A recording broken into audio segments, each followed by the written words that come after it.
What's up, everybody? Welcome to another episode of the BREWtally Speaking Podcast. I am one of your hosts, John, and with me, as always, is Daniel Terry. How are you doing this evening? I'm doing pretty well. I can't really complain about too much. I'm not sick anymore. Like, I've been sick for a long time, and now I'm actually feeling a lot better. Did not have COVID, at least not that I know of. I mean, it's entirely possible I could have gotten 2 false negatives, or false positive. No, false negatives. That's right.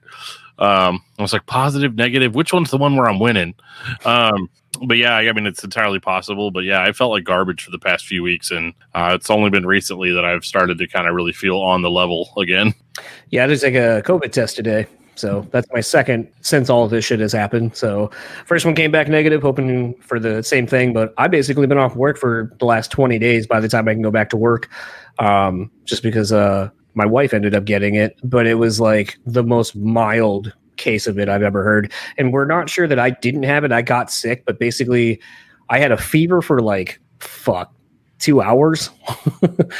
And by fever for me was like, typically I'm around like high 94s, low 95s for my temperature. My fever was like sitting around like high 97, low 98s, and it went away like in 2 hours. Aren't you like legally dead if your temperature is lower than 95 degrees? Mm. Yeah, I guess not. Yeah. I don't know. It's funny. They take our temperature at work every morning, and they always read mine. And it always says like 95, 96 because they're terribly inaccurate. Yeah. And I see a lot of won't even register. Like I've got ice in my veins or something. Well, the hard part for us is we're literally coming outside where it's snowing now. So it's like either you're wearing a beanie and hats and all that other shit. So either like the part of your forehead you're supposed to scan is presumably more warm than it normally will be. Or if you try to use any other part of your face or whatever that was out in the cold, it's obviously going to be a different temp. I'm seeing people using their wrists, and I'm like, all right, I guess whatever, fucking use whatever, who cares? But it's a thing where my wife ended up having a very mild loss of taste and smell. Was back to quote unquote normal probably within a few days, but as a result of us obviously living together, that was a fun, quarantining experience. Thankfully, we have a couple bedrooms, so I slept in one bed in one bedroom, and she slept in the other, and pretty much barely saw each other during the day and so forth because she works from home, and I just kind of did a bunch of other shit. And one of those things is actually the thing you're going to hear now, which is actually our chat with Max and Anastasia of the Haunts. This was actually done probably 2 hours after Dan and I had done the Ginger episode you guys heard last week, which was a lot of fun. Hopefully you checked out the video over on our YouTube channel. I still had a beard back then. Yeah, you did. Yes, you did. And this was actually kind of a fun chat. The band's publicist had kind of been hitting me up for quite a while.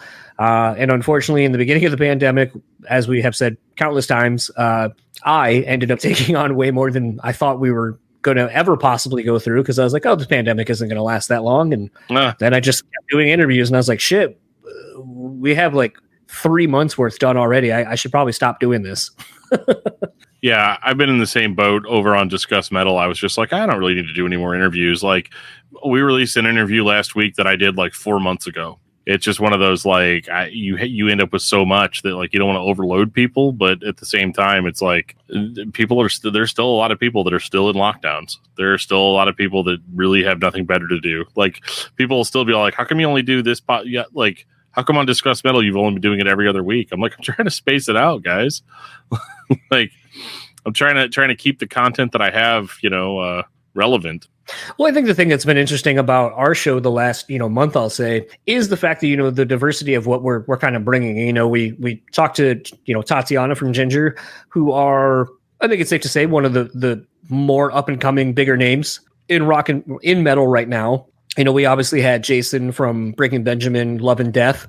They're, I would say, obviously probably a step above Ginger just because of who's in the band. But as far as the actual band itself, I would say they're probably pretty on par with each other, but just kind of in different spaces within the genre. I disagree. I don't think Love and Death's anywhere close to the popularity of Ginger. You don't think so? No. Okay. No, I wouldn't think so. Just because, like, yeah, Brian Head Welch is in it. You could make the argument that Korn would be bigger, but and Breaking Benjamin obviously massive, but like Ginger is one of those, like, almost every video they put out goes to 1 million views like almost overnight. I guess it's more of a I obviously see Korn on the Korn page. They have been promoting the Love and Death stuff. Same with on Breaking Benjamin stuff. Then you obviously have Lacey from X Flyleaf that's been, talking about her involvement on the record. Isaiah from Phineas kind of talking about it. So you have, and Phineas even as well. So I feel like there's a broader spectrum of larger social media platforms for everyone to kind of utilize, in addition to everyone's kind of single platform, like you were saying. But I also feel like it seems like Octane has already taken to Love and Death right now, and they're kind of pushing them immediately. And I'm not saying that, Octane and all them don't push Ginger, but I feel like there's more viability in Love and Death sound over maybe a Ginger. So it's just one of those, I feel like they're going to be in completely different realms where, like, I wouldn't expect necessarily to see Love and Death on like a Vakken festival or whatever, but I can see that Ginger's already played it. So it's one of those where I feel like the demographics of who they're each trying to cater to are not, there's not a big Venn diagram for both. So fair enough. I think anyway, I mean, could be wrong. We'll find out eventually. Right. But, we're doing that. And then obviously bringing this episode with Max and Anastasia of The Haunt.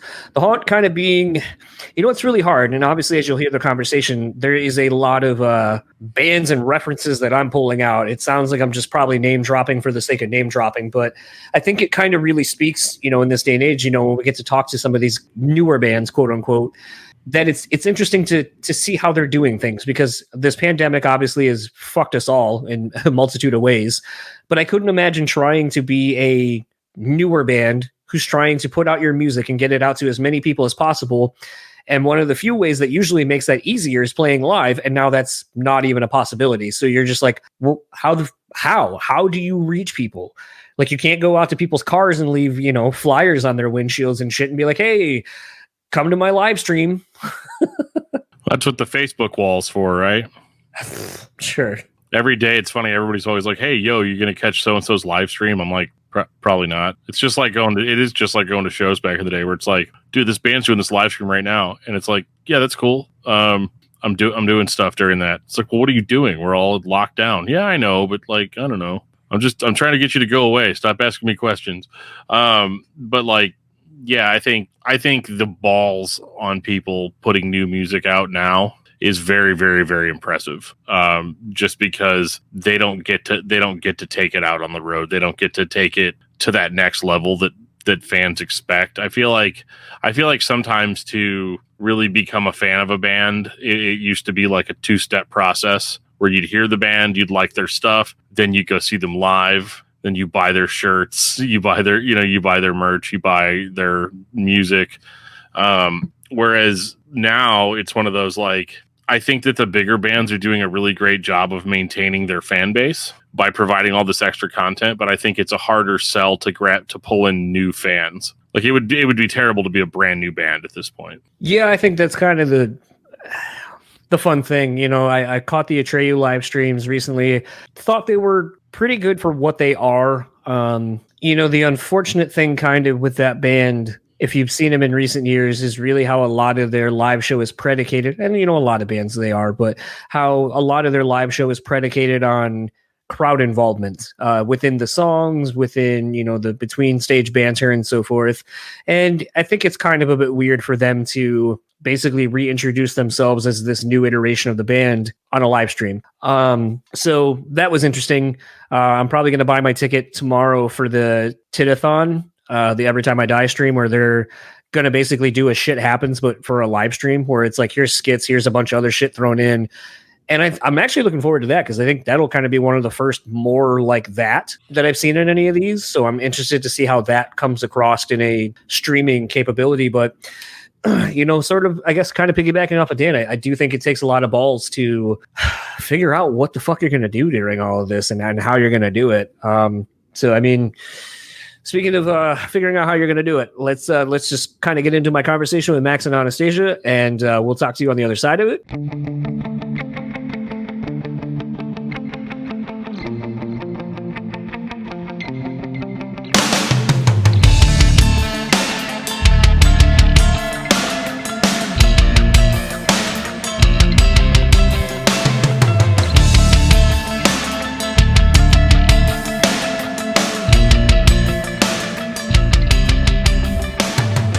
So the pleasure of talking with Anastasia and Max, who make up The Haunt, whose latest single, Twisted Dream, is out now. So, we have something in common, whether you know this or not. We started off under a different podcast name and then eventually ended up changing it to what it is now. Obviously, for those that don't know, you guys weren't always The Haunt. You were at one point Anastasia Max.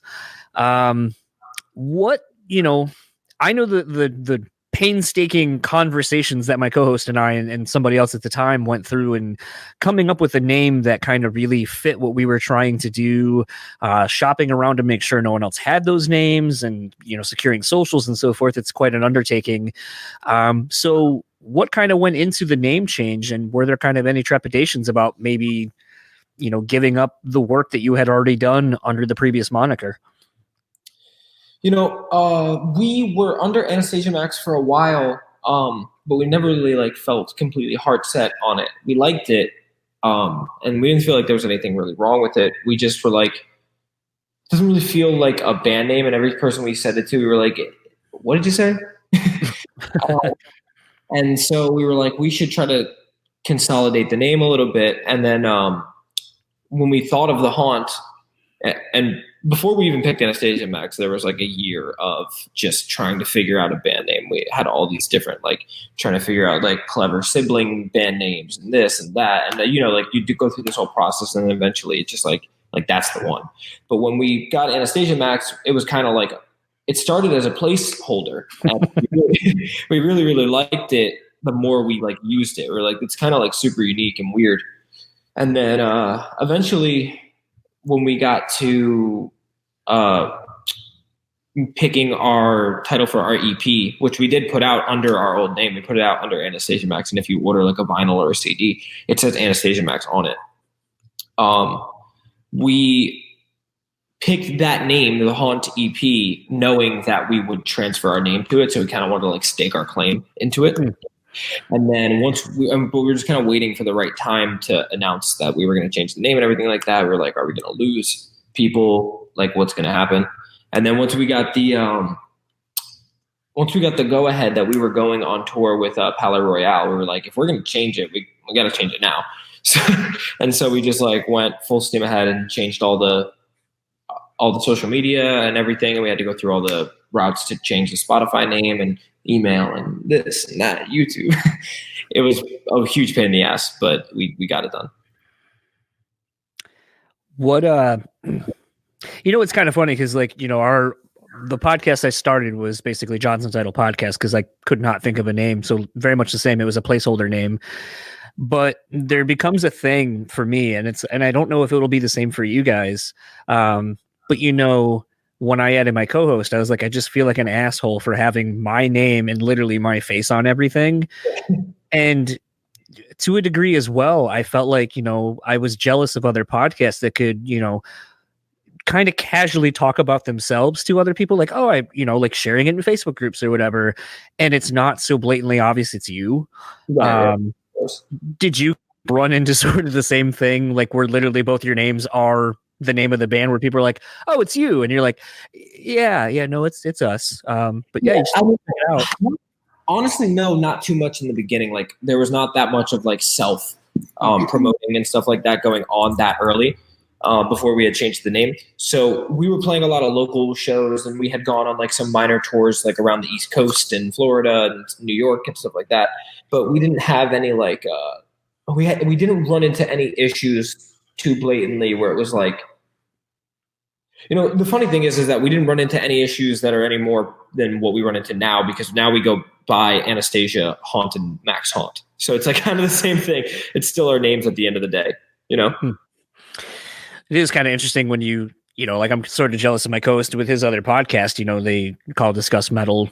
So they call themselves Discuss Metal Dan and Discuss Metal Joe on most of their socials. And you're like, yeah, that'd be kind of cool, to have sort of a persona of sorts where you can kind of somewhat hide behind it. And so if you make a comment about something, it's well, I mean, yes, that is me, but it's also this persona maybe that I'm kind of feeding into or playing into. And I think that's something, as you sort of start thinking about your band in a career sense and start building a brand, you kind of have to start taking more seriously and thinking about those things and maybe separating a little bit of who you are to kind of, I don't know. It's kind of an interesting thought. Like, you always hear, like, if you're ever into wrestling at all, they always say the best wrestling characters are yourself just turned up to 11. Right. And I always feel like, you listen to a lot of interviews with, rock stars and stuff like that. And, Tommy Lee is Tommy Lee, but he's also, when he's playing, he's Tommy Lee, like, cranked up to 11. Like, I don't think he's always that fucking guy. Yeah. So it's a thing where you kind of have to start thinking of things like that and kind of theatrics and branding and so forth. And it always just gets kind of interesting how some people really embrace those kind of things about being in a band, and others just kind of drown, for lack of a better term, when it comes to that. And that's kind of, I think, what separates those that, can have a successful career versus those that just kind of will always flounder. Yeah. I mean, I think, a lot of music is like entertainment. And so whether you like it or not, which, I mean, we love, because me and my sister, her more than I, we've been like acting in school plays and shit like that since we were, are we allowed to say shit on here? Oh yeah. Right? It's a podcast. We have been like in school plays and shit since we were like young. So the theatrical side of it, the drama, the entertainment side of it is definitely just as fun for us. So we don't like shy from any of that. It's always fun to be as dramatic in music videos and performing and stuff like that as we can, I guess do you feel that performing at such a young age and a different medium actually has given you a leg up in the musical sense? We were singing and performing music before we were in school plays. Okay. Yeah, we both did like theater in high school, but she played her. You want no, yeah. Her big role was Wednesday Addams in the school's Addams Family play. It was really fitting. We've called her that since she was like 3 years old. Max's was Farquaad from Shrek. Cool, we're gonna do that. That's funny. It's accurate, so it's true. For both of you, those are like an accurate representation of your. I really hope that my personality doesn't. He was like Farquaad for that whole year that he was in that play. So. Yeah, acting. I was pretty locked in. The whole thing. Yeah. Thanks. Kind of speaking a little bit more to the the music of your sound, or it's kind of hard really to kind of identify it. It actually, in listening to what you have out currently, it reminded me of a band that I was working with here locally called Bowery. And it was a friend of mine, and he would write all this music, but he would grab a female vocalist that he was friends with. And the initial vocalist they had didn't really perform a whole lot, was kind of shy, and that kind of almost really worked with a lot of the music that he was making. But it didn't really touch on any one genre. It kind of blended so many between, indie rock or shoegaze or, straight pop or, things like that, and incorporating a lot of different eras of music and styles and so forth. And I was really reminded of them when listening to you guys, and something, in looking at the producers that you've worked with, some of the bands that you've shared stages with and so forth. I just couldn't help but feel like it's so hard to, pigeonhole where I think you remind me of this and you remind me of this. And if I were a booking agent and I were to get you, I'd be like, I don't even know who the fuck to put you with, because I don't know where to go. I mean, you played with Saigon Kick, and I'm like, somehow that sort of works, but also not at all.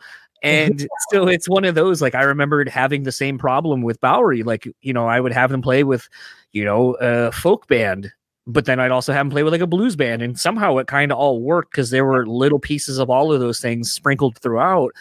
But I just know that it's hard to get people to listen to your music first and foremost. Secondly, when you have to go through the algorithmic world we live in of Spotify, oh, you're on the rock charts, or you're on this playlist, or, when you have to tag what you are, I feel like it would just be so hard for you guys to just, especially after the name change and everything, to basically have people find you. So I kind of was trying to think of, the question for you guys: how have you found it to traverse, getting people to find you when you don't necessarily fit in any one box that people like to put, bands and artists in? So It's a good question. And honestly, it's consistently changing, I think, what the answer is. Because it's more like picking one genre, let's say we picked like progressive rock or something like that, right? Which we love. If we picked just that genre and we just went in to write, we'd always feel like, oh, like we have to pick up this electric guitar, set it to this metal setting and write a progressive rock song, right? And so it's super limiting to try to like write and create in that way. And we figured that out really early on because we started out doing very like weird multi-genre stuff where we were a 3-piece band. It was just the two of us and a drummer. And so we were really trying to like, whatever you have, you always try to make the absolute most out of it, right? And so we were really trying to like cover a whole array of genres. We were doing covers of The Kills at the same time that we were doing covers of Vance Joy's Riptide. And so we were trying to like make a really interesting show that was different than everything else that was going on around us. And, I think we continued that once we got bigger opportunities and we were able to record an album and stuff like that. We always wanted each song to feel different, but we want each piece of music, the album, to really like fit together nicely enough. Does that make sense? It does. So, something I've actually not really talked about on the show, but I've talked about with some people.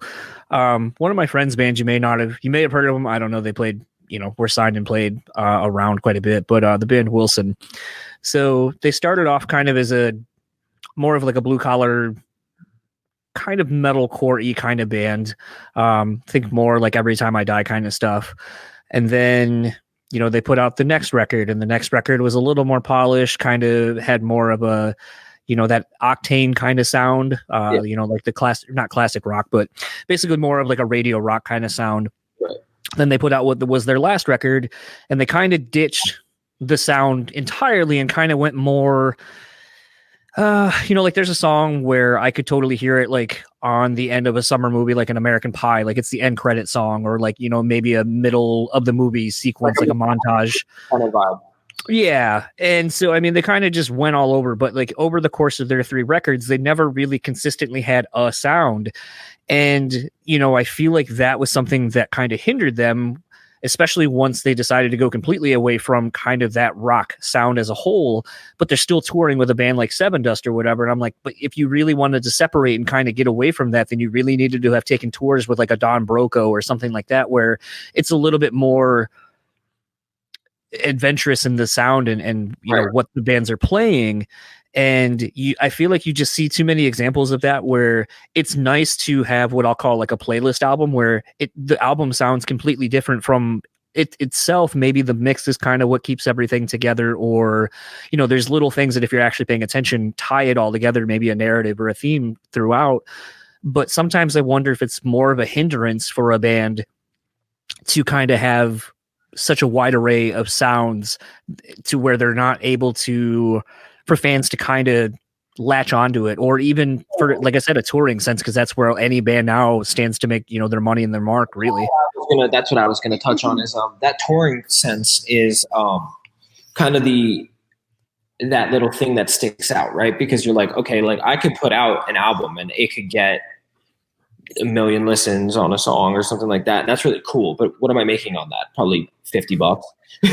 And so it's like, you don't really focus that much on that anymore as music continues to change and grow, unless you have a song unless you have like a real hit, right?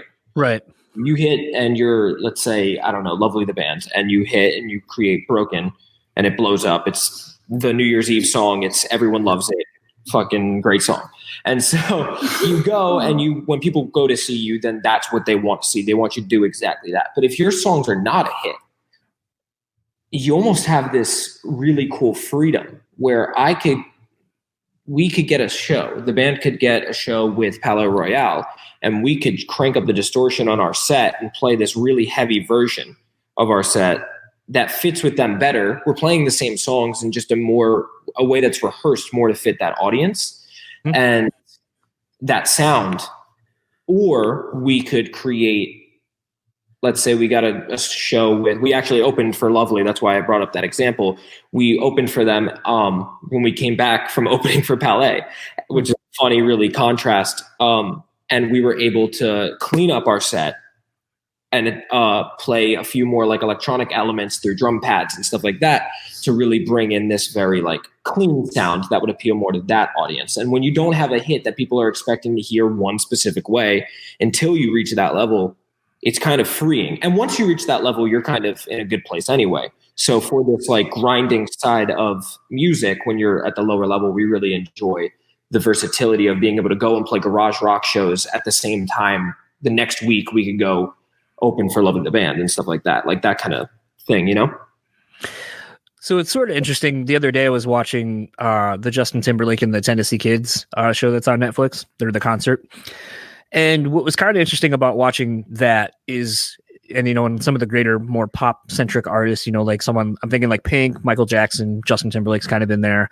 Yeah. You'll see a lot of these artists kind of start reinterpreting songs because I'm sure just like anything we all do, eventually it gets really boring playing the same fucking song the same way over and over and over and over and over and over again. So you try to find fun ways, especially if you have a band and you're, you know, competent, to find new ways to string together songs. Maybe this song will kind of play around with this melody, but this melody kind of shares the same as another one, and we can kind of segue into it and kind of, you know, slow it down, half tempo, you know, a million things you can do to a song to kind of give it a different vibe. And I know some people, you know, especially you see it with like covers where people get really mad that, you know, oh, the cover changed. Like one that stands right off the top of my head, like 311 with Love Song, the Cure song, they made it more reggae style, did it kind of more half tempo. And some people really like it. A lot of people don't, because it changed the vibe entirely of what that song sounded like. Right. So have you seen in you guys kind of changing up your set and sound a little bit for who you're playing with and the demographic of people you're playing to, where potentially they'll buy, you know, the CD or whatever, and then maybe see you next time and go, man, I really like that song, and then I got the record and it don't sound nothing like that. Like, what? Like, are you guys going to record that version of the song as well, or like have you a happy medium when we're going to record? And actually, when we just recently recorded, like funny enough, actually, Twisted Dreams is a song that we were planning on starting to play live this year as it came out. We've never played that song live, I don't think, right? No. And so maybe for like little acoustic sets on live and stuff like that, but nothing like in an actual venue setting. Mm-hmm. But that's a really good example of something that like we wanted to play this year. And that's a little like when we're playing opening around Florida and stuff like that for some like touring acts and stuff like that, depending on who we open for or played for, that's a song that we could throw into the set because we're like, oh, we're going to open for a band that has more ballads, so we want it to feel this way. We really like to pride ourselves on the fact that we know how to play all of our songs at any point. We could play it differently depending on the audience. We practice like rigorously, and so we are always kind of ready for whatever opportunity we are thrown, if that makes sense. Yeah, it does. It does make me wonder, especially, I guess this is maybe more of an Anastasia question. Are you all constantly kind of thinking of different ways to interpret your songs even after they're quote unquote done? Like what? Like, go ahead.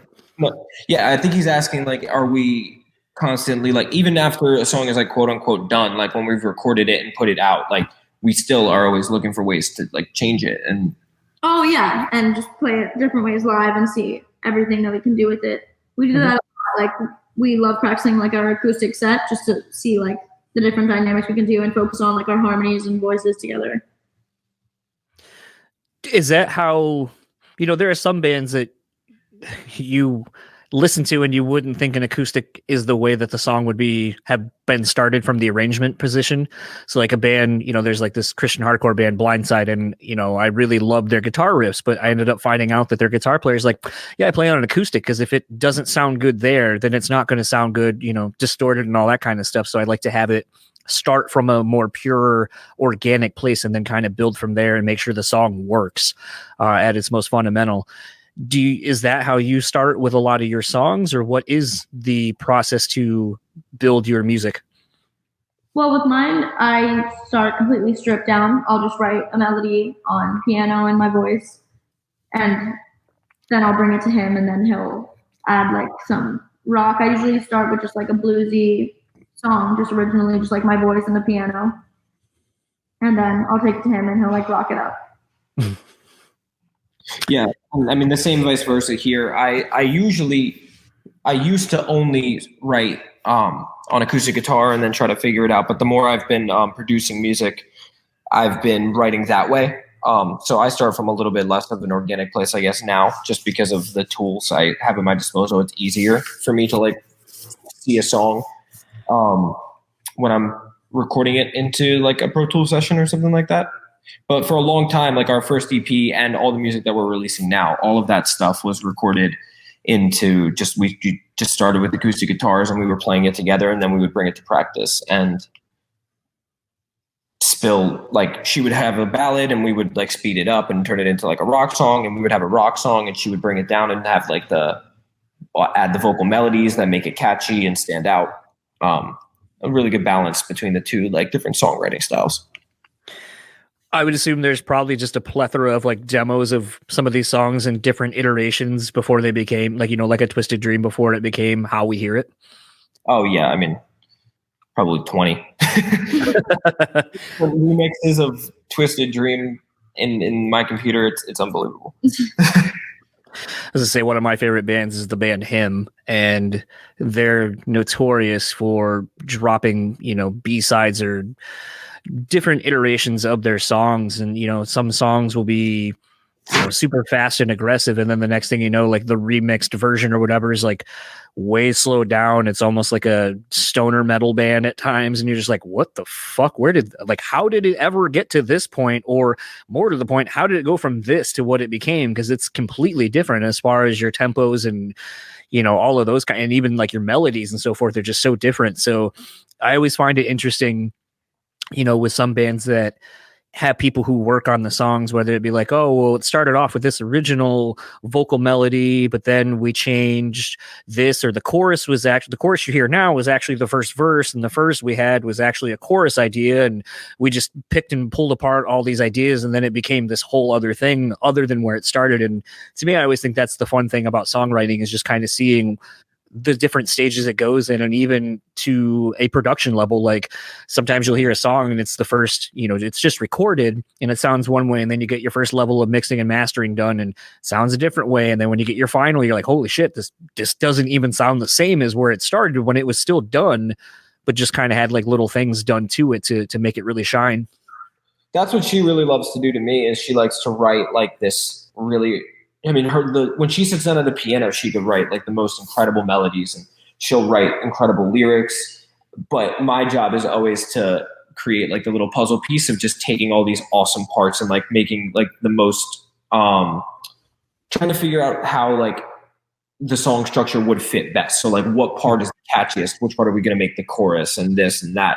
She can write them incredibly well. And it's always like, well, not always, because Twisted actually, she wrote pretty much from front to back, but on a lot of her songs, it's like she writes this incredible like piece, and then it's kind of like up to me and sometimes like the producer, stuff like that, to take those pieces and like turn them more into like the regular structure of a song, quote unquote, Something that's kind of interesting, the dynamic of your band is obviously you guys are related, being brother and sister. And, I think a lot about working relationships, like me and my wife, when we have to do stuff together, it's like, I know there's certain things she's good at and there's certain things I'm good at. And, sometimes you try to find the balance to be able to do something and be as efficient together as you possibly can.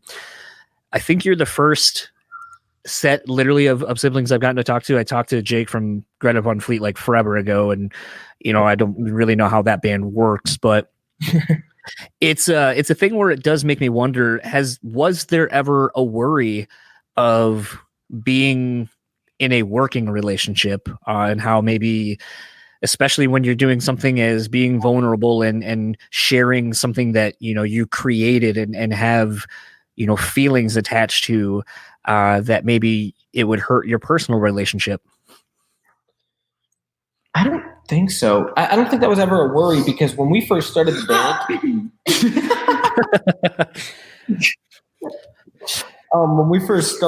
and you can weigh on this we didn't really get like, we were young. I was like 12 and she was like 9, or like I was like 13 and she was like 10. We were really, really young. And we just didn't get along very well. Was I ever 10 when you were 13? Yeah.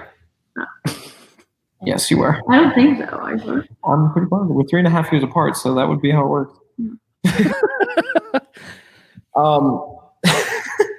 So yeah, we like, we didn't get along very well before the band started, and it's actually like what really made our relationship so close was like all the music writing and stuff like that. Like we were regular siblings who like just picked on each other and stuff. Like we were close when we were like kids, like super.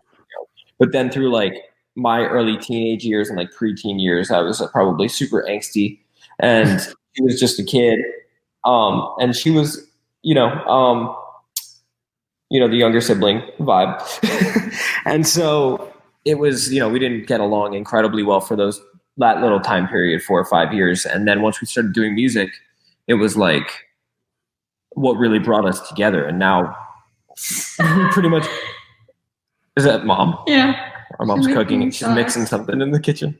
Yeah, we don't, now we're pretty much as close as could be. We're like best friends. And I don't think that would have been the case if music wasn't involved, So I think if anything, it's helped our relationship. And I guess that's lucky because a lot of people who work together with their siblings fight pretty brutally, which I guess we do too sometimes. There's definitely some like pretty intense like arguments and stuff like that, but nothing where we ever feel like, oh, like this can't be resolved in like a couple minutes, Sometimes I feel that way. Yeah, sometimes we feel that way, but it's never true. Well, I think that's kind of the interesting thing. Like, very recently, my wife and I now work, for the same company.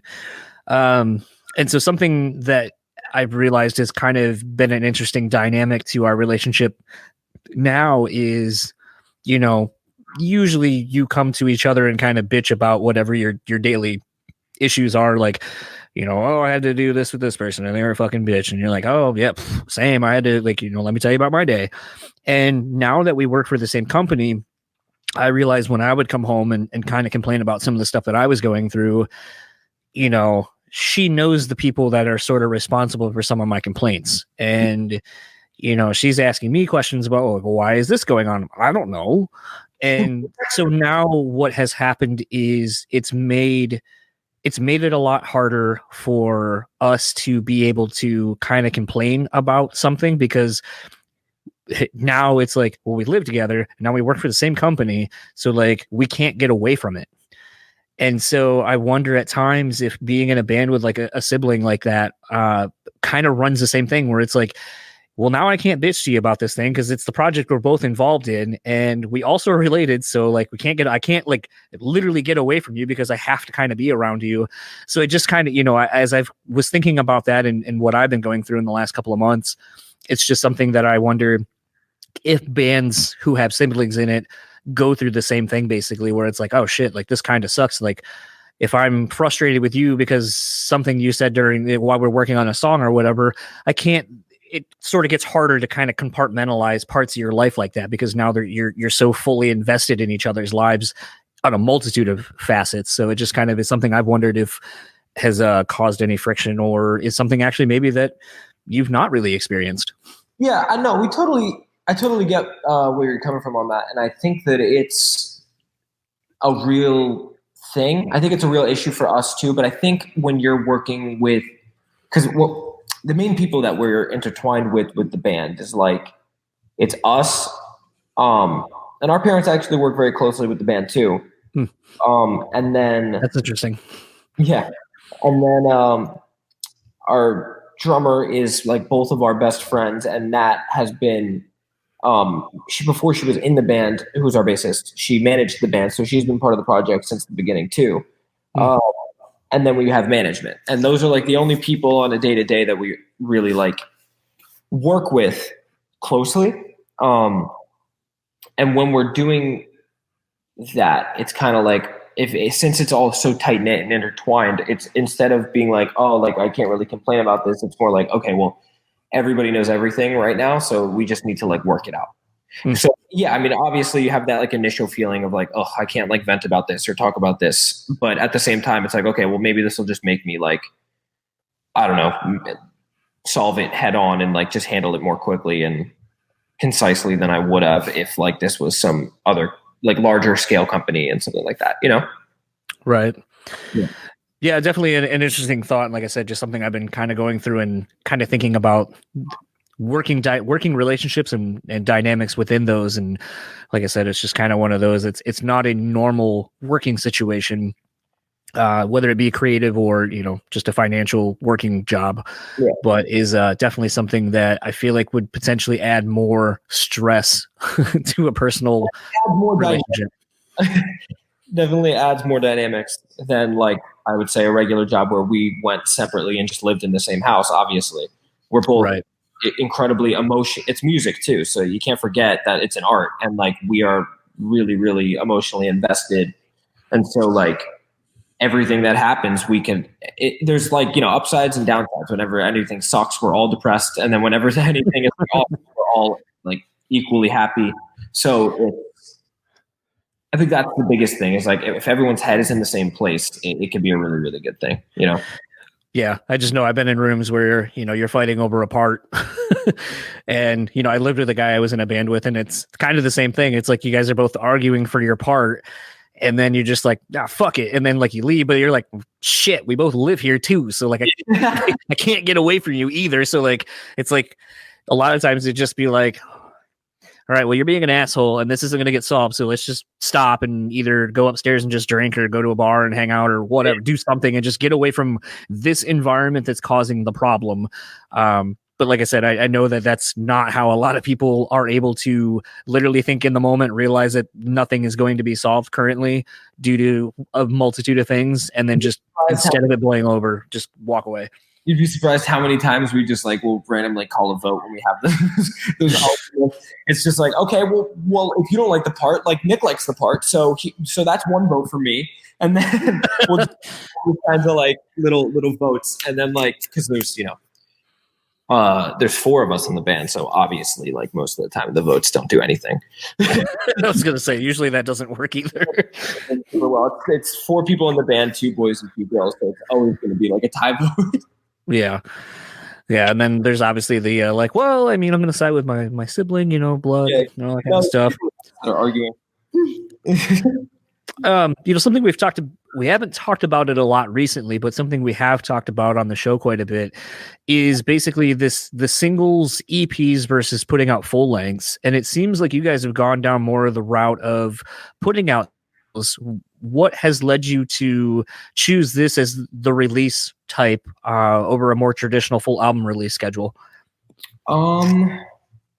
Well, it's fun, first of all, because you get to, when you release an album, right, you spend months or a year on an album and you eventually, like, obviously the plan is to release it. But when you're releasing EPs, you have like, both of our EPs have been 6 songs. Like we have 6 songs on Social Intercourse, which is coming up, and we had 6 songs on the Haunt EP. And we were like, we chose the strategy when we were doing the Haunt EP because, I mean, back then it was because we were so like microscopic that we were like, we need to be in people's faces as much as possible. It was a marketing thing more than anything else. And then on the new EP, we were like, well, are we really going to put out 2 songs and then drop this album that we spent so much time working on and writing and stuff like that? And we were like, each song, even though, again, and this goes back to the multi-genre thing where it gives you like a lot of opportunities to reinvent and redesign yourself and do all these different creative things visually and with audio and with pictures and video. You have like, each song gives you this new opportunity to like really push this one concept that you were trying to talk about in this one song. Because each song is its own individual thing. Right. Whether it's a song that I wrote like Brag About or a song she wrote like Twisted Dreams, like each one is its own concept and they're not really about the same things. And so when you're planning to release a full album, you would be really combining all these meshings of ideas into one drop. And it doesn't really feel right. It feels like you're not giving the songs justice when you spent a lot of time on each song. And when you make a 6-song EP, there's no songs that you throw on it that you're like, yeah, these are like the fillers, you know? There's no filler songs on a 6-song EP. So we're like equally proud of every song that's on both of the albums. And so you don't want them to fall to the wayside. So you put as much effort and time and pictures and video into each individual one if you can. I think the thing that's kind of interesting about it is, you look at a band, I'll say more not in the rap rock kind of realm, because I could point to like Drake. Drake basically puts out a song, it seems like every other week. And then a year and a half later, it's like, here's my double album. And you've heard 75% of it already and are sick of it. So there's that, route of going. But then, I kind of look more at like what Bring Me, the Horizon has been doing, where it's like, they kind of are like, we're not going to stop releasing. We're going to probably stop putting out albums in the traditional sense. We're probably just going to put out singles and EPs from here on out. And I think the thing I liked about it, and the thing I've always kind of liked about artists who go that route versus more of just putting out full lengths and kind of doing that, is it's a little more forgiving. It allows you to put out something, and maybe you find that, your fans aren't really digging that one song. And so instead of being like, shit, we put all our eggs in the basket, this is the first single off the new album, and now people aren't digging it. And you kind of look at it as a failed project, a failed outlet, whatever. Whereas at least if you're like, well, that's just one. We have 5 other ones we have coming up.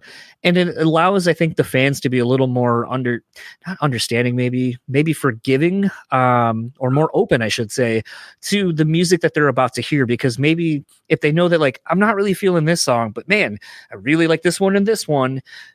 And so it allows them to maybe come back to that first song, that first single, and go, now in context of the other 2 songs I have, I think these work, and I kind of get this. Now I appreciate this, but it doesn't put so much focus and importance on a song as it would have if it was like the only single you're pushing basically for a whole record. The success basically doesn't rely on hedging all your bets on that one thing. And I think it allows you to actually, as an artist, kind of play around a lot more and kind of find yourself and be, and I think it's a little more forgiving as fans to kind of see like, oh, okay, like it's not so drastic. Like if you were to put out one set of music every 2-3 years, and you were to do like starting incorporating electronics, and you're like, whoa, where did this come from? And it's like, oh, well, that electronic element, actually, those were songs we started writing toward the end of the other album, but we were already done with those songs that were a year old at that point by the time you're getting them. So I think it allows, in a real true sense, I think it allows putting out singles and EPs, allows fans and artists to kind of grow together in a more intimate and more not spontaneous, a more instant kind of sense, because you like I said, it's more of a snapshot and reflection of who you are right then. Yeah, and it's very much like because it's funny because we record all the songs at once. So I think a lot of bands do that, especially if they're planning to put them on the album. But everyone's like, I think Drake probably does that for the most part too, where you're using him as an example. He probably goes in the studio and he's like, I have 10 songs. I think he lives in his studio, honestly. I think he's got a studio in his car. He probably vocals in the car on the way to a show, because he has so many songs on every album. But insane. I think what we do with, like, when we make an album, the freedom for us to do each song individually, and we actually took a lot of hints from that from Drake himself. He told us from hip hop artists, though, we saw them doing that, especially like mid-tier like rappers that are like not obviously Drake level, but like bigger than like some like lower tier SoundCloud stuff. Mm-hmm. We're like, a really good style to go. It feels very guerrilla, and it feels like every release is every song is equally important. There's not there's 2 singles and then the 4 album songs. You have 6 singles that are on one album, And I think that that's a really cool way of like portraying your music and getting everyone to be reinvested every time that you release something, which is always the goal. You don't want to put something out and like Drake put out Scorpion and there's 25 songs that were just album tracks on it. And it's like, okay, well, I'm probably not going to listen to all of these. Well, I've already heard like 16 of them. Yeah. I mean, he does like singles over the course of like 3 years. Right.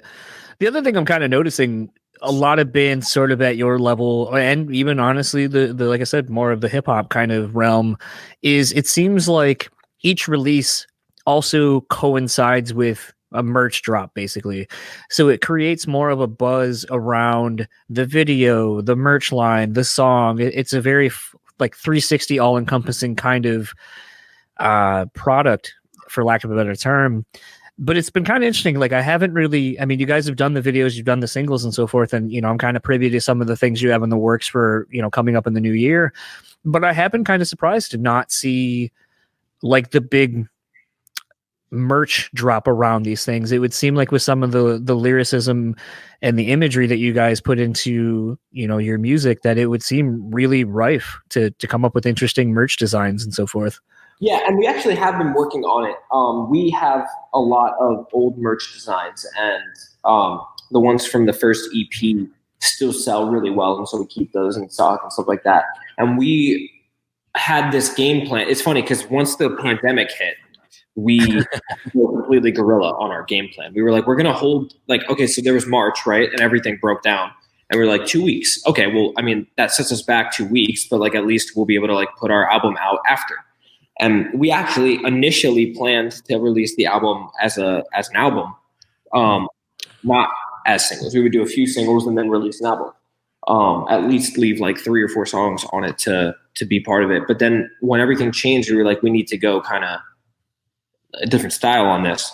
And so we re-game planned and we changed how we were going to do everything. And in the process of that, we were switching merch companies. And so we've been designing merch, and now we just are getting our store back in order and getting everything ready to go so that we can start giving our new designs to the company and having them make them. And there will be merch drops coming. I guess kind of it's slowly and wrapping up the, how have you found it to kind of traverse this last, most of the year, basically? I mean, every band we've kind of talked to is, more or less said the same thing, whether it was, we put out a record and then all the touring behind it basically just went to the shitter because now we can't tour behind it. So essentially put out this record that's more or less going to kind of be forgotten about by the time, maybe we can get back to things, or we're, in some situations, bands are not putting out their records until they can tour behind it, because obviously, like we've said, that's sort of where the money making opportunities are, and to get in front of crowds and really kind of grow a record. So, you were just kind of saying just now that, you pushed some things back thinking it was only going to be 2 weeks, but obviously that's not what has happened. How has this whole thing affected what you guys were planning on doing? And maybe how has it helped you? So it's a really interesting question too, because it's like, help is obviously not the right term for any of it. There's been no way that it's helped us besides for like being able to sit in the house and write songs, which we probably would have done anyway. So so when I said before, like we were going to hold on to the record, right? We were holding on to the record and we were like, okay, 2 weeks, okay, 4 weeks, okay, 6 weeks, 8 weeks. It's been 3 months. And we were like, okay, it's enough. Like we were holding onto that record with our life because we love touring. Touring is like our favorite part of the whole thing. And so we were like, okay, we have fans in Europe. We want to go like do a little hub touring over there. And we want to set up some tours throughout the US and Canada. And we were going to do like little leg tours. And obviously that was the main reason we held the record for the whole beginning of 2020. And then we were like, okay, I mean, it's not going to work. So we were like, we're going to put out the record and we're going to continue to put out singles. And the reason that we chose the game plan of the singles was to keep everyone engaged and continuously be releasing new music and new music videos to get us through the pandemic and get us to the other side where we could go back and obviously go back on the road and tour. And it seems like the more we do put out music, the further away that's getting. But hopefully by the beginning of next year, we're going to be able to start those processes again. I know the vaccine is coming and everyone is itching to go on tour. And that's going to be the next big issue, is that every venue will be sold out once. Like, you're not going to be able to catch a venue without a band booked for months. Yeah. Which is going to be great for the music scene because everyone in the whole business has been hit so hard. We have friends, tour managers, and actually our tour manager was with us because we had a show booked for South by Southwest. We actually opened for Red Jumpsuit Apparatus as the pandemic was starting. And it was like the first days. And we were like, well, I mean, it's not really going to happen, right? And then he stayed with us because we were going to, in like a week and a half after that show, we were going to go out to Texas and play South by Southwest. And obviously that did not happen. They canceled South by Southwest while he was there, and then the airport shut and everything shut. And so our tour manager was with us. How long was Donnie with us for? Like a lot. He was there for like, he might have been there for like 2 months almost, right? I think so. Yeah. And he just stayed with us because he lives in LA, and LA was the worst of it. Yeah. So it wasn't awful here at any point. There was one point where we really, really picked up, but then it slowed down pretty quickly. We weren't the hub for very long. So yeah, I mean, everyone's been affected. So hopefully that when it opens up will be really good for everyone in the industry. And it should be good for artists too, because there's going to be so many, everyone is going to go on tour at once. There's going to be so many opportunities and stuff like that. So we're really looking forward. Obviously, I think everyone is, for the world opening back up, but we were, yeah, I know, right? It's obvious, but yeah, we were mostly, that's the biggest way it affected us. We held the record as long as we could because we wanted a tour, and we were just like, you know what, we're going to put this record out. We don't want these songs to be so old by the time that we put them out that they're not even like, we don't even care about them, because you lose interest in your own work the more you hear it and the more you play it. And so it's like you need to continuously be making new music, and we wanted to put those songs out so that we could be continuously making new music, which we are doing. There will be obviously more music directly following the EP because we are we decided that we weren't going to let the pandemic stop us in any way that it didn't like literally stop us. Right. So we've been working pretty much nonstop through the entire thing. We've been writing and producing and creating tons of content that we will be following up. Even this EP, we're ready to continue after that. So, yeah. Where can everyone find you or the band or anything you would like to plug online? All our socials. Well, no, that's not true. On Instagram, which I use the most, it's We Are the Haunt. It is. All socials is at We Are the Haunt. But I was thinking about I was thinking deeper about it. I was thinking about Spotify and YouTube. So and then on We Are the Haunt, and you can find us on socials at We Are the Haunt. Awesome. Well, thank you again for taking the time to chat, and looking forward to some more new music coming out soon, hopefully. Definitely. Yes. So that was my conversation with Max and Anastasia, again, brother and sister duo that make up the Haunt. Felt a little weird initially, bringing up basically their relationship and being, obviously related to each other, being in a band, which I know is not a new thing. There are plenty of bands, some that I mentioned that have been doing it for a long time, but it is one of those things where I just can't help but think of how much more complicated that would make a lot of band related things for each other. Yeah, fair enough. Look at Lamb of God. Yeah. I mean, it works. Like I say, it works a lot of the times, but I think with the Haunt specifically, it's almost kind of a selling point. Yeah, possibly. In a weird way. And so I think that they more or less handled that pretty well. Yeah, I don't know. I don't know what that dynamic would be. I can't think of anybody in my family that I would spend that much time with, to be honest. No, and that was sort of my thing too. Like, like I even said in the thing where it's like, there are just some things inevitably I know now from being with my wife for, basically 10 years. I just know that there are some things like we're not good working together on these things. And it's just easier to go, fine. I always feel kind of bad, but I've gotten over it. But it's like, I'll be making dinner and then she'll be, because she doesn't want to cook, and then she just starts taking over and I'm like, fine, fuck it. And I just walk away because it's not worth me getting upset that now you're basically taking over all the things and doing things differently than how I would, which is, Bridget jokes, she doesn't fucking follow the directions for anything, but then it'll be like, oh, this tastes like shit. And I'm like, but did you follow the instructions? No. And it's like, well, you can't say it tastes like shit. The way you made it taste like shit, maybe that's not how it's supposed to be made. So there's things like that. Like I've just kind of have learned when she does that, I literally get out of the kitchen and I go do something completely different because it's like, all right, that's you now. And then if, for whatever reason she needs my help or wants to bitch or something like that about something being overwhelming, I'm like, well, I was doing it and you took it over. So right, it's a you problem now. But it's in those kind of working relationships, I think, that either, like I said, you learn how to work with other people and great results happen because you either learn to work really well within the dynamic of however you and that person work, or you find pretty quickly that like this doesn't work and it informs you moving forward what to do in other working relationships that you have. So it was kind of interesting getting to talk to them about that, but without necessarily beating the dead horse, I still feel like all the props to them for trying to continue the momentum of what their touring was getting them and garnering the attention that they were getting. Cause I see it now. Like, I mean, my favorite band just put out 2 new songs. I've been waiting. Really, I'll say I've been waiting 3 years. Cause they've been touring relentlessly behind Low Teens, but Every Time I Die was very adamant about we're not putting any new music out because if we can't tour behind it, there's no fucking point in putting something that we put all this time and effort into and not being able to give it its fair shake.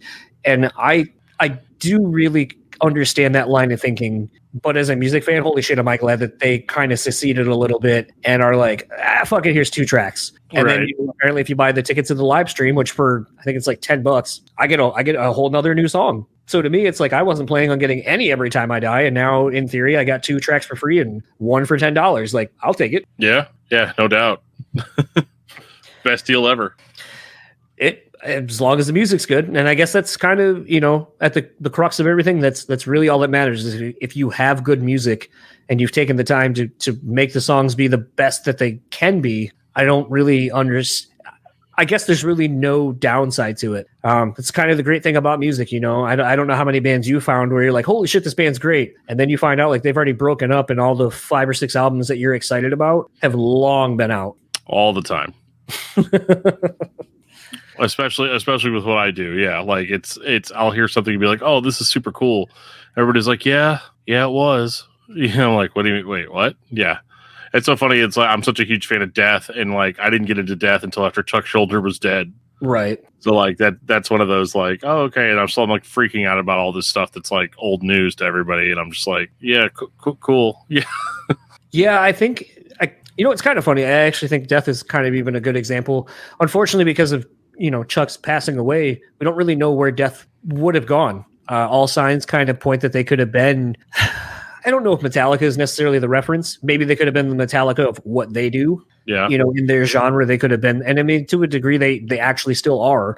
But I think that's kind of the interesting thing about a band like The Haunt is because they're not any one thing, I really don't know where the trajectory for them is. I could see them having a lot of big success kind of in an alternative kind of world in space where, you're playing with something like a Phantom Planet or, something kind of that mashes a bunch of genres and people are just so open-minded to whatever and about having a good time. But I'm also intrigued by the fact that they're like, oh, we have like so many different iterations of these songs that we perform and write that we can make something a little heavier, or we can, tone it down a little bit. And it's like, well, then fuck, just keep giving me like remix records then of some of these things. So I'm just intrigued by how many ways you can basically do the exact same song, like 5 different ways, and they all sound great. You can recycle content. Yeah.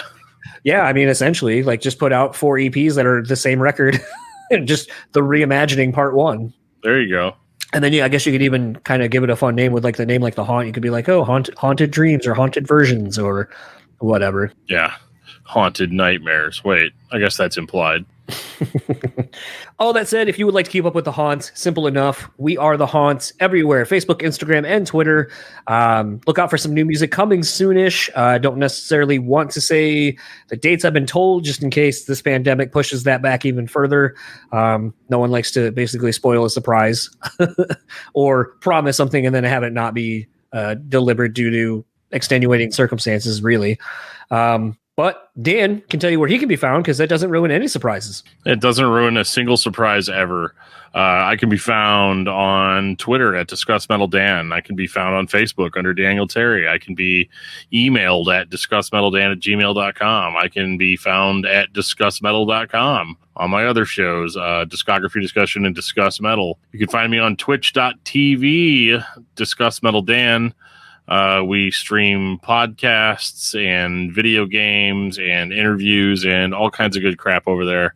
So, make sure to check that out. Give me a follow over there. And if you would like to keep up with everything this podcast, it is simple enough. You can find us on brewtallyspeakpod.com. That'll literally be the landing page for anything you need to keep up with this podcast. Head on over to our YouTube channel. We've actually been growing it steadily the last couple of months. We hit over 300 subscribers. I think tomorrow will be the day that I just randomly pick the winner for the free, Wawa gift card and all that crap. So stay tuned for that. No one really has reached out to me and been like, hey, what's been going on with that? I live in an area that has a Wawa. So I'm kind of torn, because I don't want to give it away and then have someone be like, oh, I can't use this. I don't even live near one. And I'd be like, well, what's the whole point of this? Right. Yeah, I feel that. Yeah. I've never even seen a Wawa. But it's one of those things where I'm excited to kind of do that and reward people for actually following through on following us and subscribing, which is something, obviously helps us. Any podcast you always hear talk about leaving ratings, reviews, subscribing. All of those things apply for this podcast. It's been greatly appreciated. We're getting ready to end up the year. I think this is basically going to be the episode I drop when I'm in Vegas. So by the time you're hearing this, I'm probably celebrating my 5th year anniversary in Vegas and having a good time being not in freezing Midwest weather. And I'll probably talk about that on a future episode that you'll hear later. And speaking of something else that we would like to also plug, our sponsors who have been also very supportive of us during these crazy times this past year, starting with rockabilia.com. Dan obviously told you about his experience getting his death hoodie. He's not wearing it tonight, unfortunately, but so warm. It looked warm. And I'm waiting for my hoodie to show up soonish, and I can tell you about that when I get it. But Rockabilia is great. They have over 500,000 items in their online store. All of it is officially licensed through the band. So not only when you buy something are you supporting Rockabilia, you're also supporting the bands, which Lord knows they definitely need the help right now. Everyone that I've been following on various social medias is getting to the laughy part about all this, where they're saying, text in your musician friends and ask if they can get on the guest list and things like that to make it feel like a normal time frame for them. Right. So that's been kind of funny to see. But Rockabilia has been doing really great supporting bands, supporting us as well. So want to thank them. And if you use our code BREW15, you get 15% off your total purchase order. So around the holidays, always great to save some money. Go over there, buy some cool swag, tag us in it. If you buy something and use our code, tag us in it. And there's been a few of you guys that have reached out to me in the last week or so saying that the code doesn't work. By all accounts, at least on my end, I've let the people who need to know. And hopefully it's still working. So if it is not, let us know. We'll try to reach back out to Rockabilia and get that working so we can save you some money. Speaking of saving some money, On Point Pomade. Keep your beard and hair looking on point this holiday season. Head on over to On Point Pomade and pick up some pomades or beard oils. Use our code BSP15 and save some money while you look stylish. I mean, I don't know many other podcasts that, take care of how you look as much as we do. So head on into the new year with some new styles. And last but not least is the Bean Bastard. Go pick up some coffee. Head on over to thebeanbastard.com. Support those guys and gals. And you can find them on Facebook and Instagram at The Bean Bastard. And for the BREWtally Speaking Podcast, I am John. And I am Dan. And we'll talk to you all next time. Oh, that fucking sucked. Shao Kahn, what'd you think? That was pathetic. Yeah. Coach, what'd you think?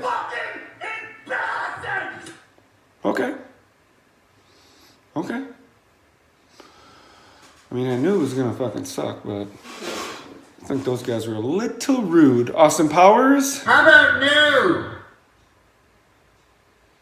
new? Okay, I thought we were going to get the Austin Powers vote. We did not. John, use that for your podcast. It fucking sucks. But you knew what you were getting into. It's your own fault. It will result in less listens. You're going to see a decline in listeners if you start the show with that. You're going to see 30 seconds in, the number will plummet. And I will be there at the bottom of the plummet saying, I fucking told you.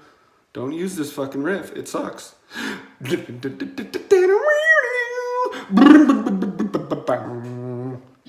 it's yours.